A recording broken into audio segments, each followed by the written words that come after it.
First one we're going to start with is question 4. And in question 4 we're asked to identify the polynomial and also give the degree of the polynomial. So we take a look here at question 4 of my polynomial, and you can see that I have 3 terms. 1, 2, 3 terms. Okay, the terms are separated by addition and subtraction. So since I have 3 terms here, this is a trinomial. Okay, now let's take a look at the degree of this trinomial. Well, when we're looking at the degree, in this case I have both x and y variables. I want to give a degree for the x variable, and I also want to give a degree for the y variable. So let's start with the x degree. So the x degree here is just the highest exponent that appears on any one of my x variables. And in this case, it's just the 6th. X to the 6th right there is my highest exponent. So this is x has a degree of 6. And now let's take a y degree. The highest power that appears on any of my y variables is y to the 4th. So that's a 4th degree for the y variable. And question 9, I'm asked to subtract this polynomial from this next polynomial. So what I want to do is I want to write this first one under the second one. So I'm going to be subtracting, and I'll write here I have negative 6x to the 3rd minus 2x squared plus 3x minus 4. Okay, what I want to do now is I want to actually go through and change this to an addition problem by changing each of the signs in the second polynomial. So I'll change this out front to addition, and now I want to make every term in here its opposite. So that first one, a negative 6x squared, is going to become positive 6x squared. The next one was negative, so it becomes positive. The third one is positive, so I want to think of that as a negative. The last one is negative, so I'll think of that as positive. Now I'm ready to go ahead and add these together. So I'm going to add my x cubed terms here. I have a negative 2x cubed plus 6x cubed. That's going to give me a positive 4x cubed. The next one is the x squared term, and I only have one of those in the bottom, so I don't have to add anything to that, so that would just stay plus 2x squared. The next is the x terms, and I have a positive 4x and a negative 3x. When I get done adding those together, that would leave me with a positive 1x. And then finally, I have to add a negative 7 and a positive 4, so that's going to leave me with a negative 3. And we'll take a look at is 16. 16, we're asked to simplify this expression, and notice we have this exponent of 2 on the outside here, which means what I want to do is take this whole thing in the parentheses and multiply it by itself. So what I'm actually going to have here is negative 4y to the 3rd times itself. Negative 4y to the 3rd. Now we're just going to go through and multiply these together. So we'll start with a negative 4 times a negative 4, which would give me a positive 16. And now I'm going to go y to the 3rd times y to the 3rd. Well, if I have 3 y's multiplied together, and I multiply by 3 more altogether, then I'll be multiplying 6 y's. Short way of doing that is just to add those exponents. Y to the 3rd times y to the 3rd will give us y to the 6th. All right, question 23. We're asked to simplify this expression. Well, we want to simplify this just like we would any fraction. So we're going to go ahead and factor this out. So I would factor 4, which is 2 times 2. And then I have times x, and then I have 2 y's there. So 1, 2 y's. In the denominator, I have x squared, which is x times x. Then I have y cubed, which is 1, 2, 3 y's. And now I want to just divide out the common factors. Well, I don't have any common factors of the numbers there, but I do have a common x factor. So I would divide out that x with this one. And now I have a couple y's that I can divide out. This one with this one, that one with that one. Now let's take a look and see what's left. In the numerator, I just have 2 times 2, or 4. In the denominator, I have x times y, which is just xy. Now, make sure that that xy ends up in the denominator. It is not okay to write this as an answer of 4 times xy. So this is not okay. It means something totally different than having those xy's in the denominator. Okay? Let's take a look at 27. First, I'm going to simplify what's inside, and then I'm going to take it to the second power. So let's take a look and see what happens when we simplify this. Let's start with the numbers. 2 over 3. 2/3, I can't simplify that, so that's going to stay 2/3.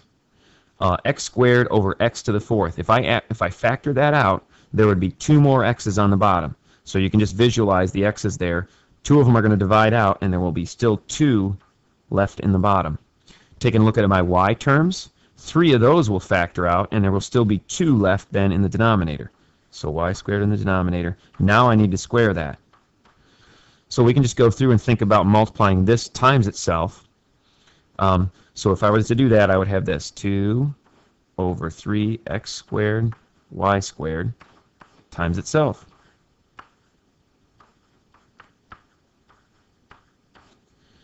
All right, let's take a look and see what we get. In the numerators, 2 times 2 is 4. In the denominators, 3 times 3 is 9. X squared times x squared is x to the 4th. And y squared times y squared is y to the 4th. Let's take a look at 28 now. Okay, we're going to factor this out with the numbers. 30, I'm thinking 6 times 5. And then times 5, so that common factor of 5 will divide out. Let's see. X, I have 7 of them in the numerator, 2 of them in the denominator. So after I divide them out, I would have 5 left in the numerator. So that would be x to the 5th in the numerator. Y's, I have 5 of them in the numerator, 1 in the denominator. That would still leave 4 of them in the numerator. So that's y to the 4th. Notice I don't have anything in the denominator. This would just be a bunch of 1s when I factored those things out. So really what I have is this 6x to the 5th, y to the 4th in the numerator. 1's in the denominator, so I can just simplify this down to a 6x to the 5th, y to the 4th. And 47, we're asked to divide. Well, the way we want to do this division is we want to split this up into smaller fractions. So I'll write this first one as 36x to the 5th, and then over that denominator of 4x. Then I want to include my minus sign between the next two, so the minus sign, and then I want to write 12x cubed, again over that same denominator, 4x. And finally the last one, plus sign, because it was positive, and then I want to write 28x over 4x. And now I want to simplify each of these fractions. Well, taking a look here, if I have 36 over 4, that's the same as 36 divided by 4. And 36 divided by 4 is 9. Now let's take a look at the x's there.